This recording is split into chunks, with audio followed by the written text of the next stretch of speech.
Lenis Kogoya kasih paham ke pentolan OPM yang sembunyi di hutan, pendulang emas itu cuma cari makan.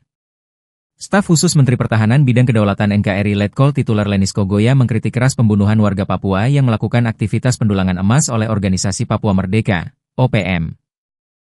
Ia meminta Tentara Pembebasan Nasional Organisasi Papua Merdeka, TPN-OPM, tidak lagi menyerang masyarakat yang hanya berusaha mencari penghidupan.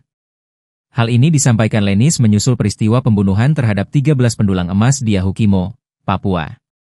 Harapan saya ke depan, yang pertama, saya kasih tahu, khususnya TPN-PB OPM, bahwa masyarakat kita itu kan, mereka cari makan, kata Lenis, saat ditemui di Gedung Kementerian Pertahanan, Kemenhan, Jakarta, Kamis, 8 Mei 2025. Lenis mengingatkan bahwa para penambang lokal adalah warga sipil yang berusaha menghidupi keluarganya.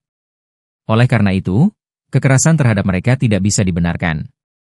Sebagai solusi, Lenis mengusulkan agar pemerintah pusat melalui Kementerian Energi dan Sumber Daya Mineral, ESDM, bersama pemerintah daerah, memberikan izin pertambangan rakyat, IPR, kepada masyarakat Papua.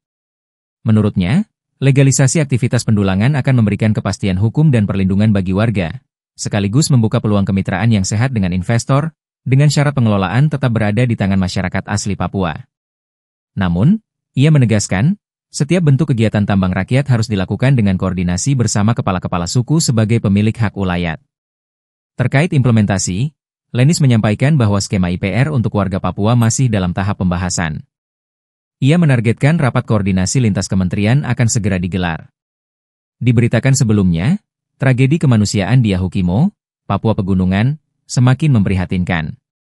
Hingga Minggu, 13 April 2025, sebanyak 13 jenazah korban pembantaian oleh kelompok kriminal bersenjata, KKB, ditemukan oleh tim gabungan Satgas Operasi Damai Kartens 2025, Polres Yahukimo, dan TNI. Kepala Operasi Damai Kartens 2025, Brigjen Pol Faizal Ramadhani, dalam keterangannya menyatakan bahwa 12 jenazah telah berhasil diidentifikasi, sementara satu lainnya masih menunggu proses evakuasi karena kendala cuaca. Aksi tak terpuji yang dilakukan KKB yang menamakan diri Kodap 16 Yahukimo dan Kodap 3 Endugama selama 3 hari, sejak 6 hingga 8 April 2025, terhadap warga yang bekerja sebagai pendulang emas ilegal.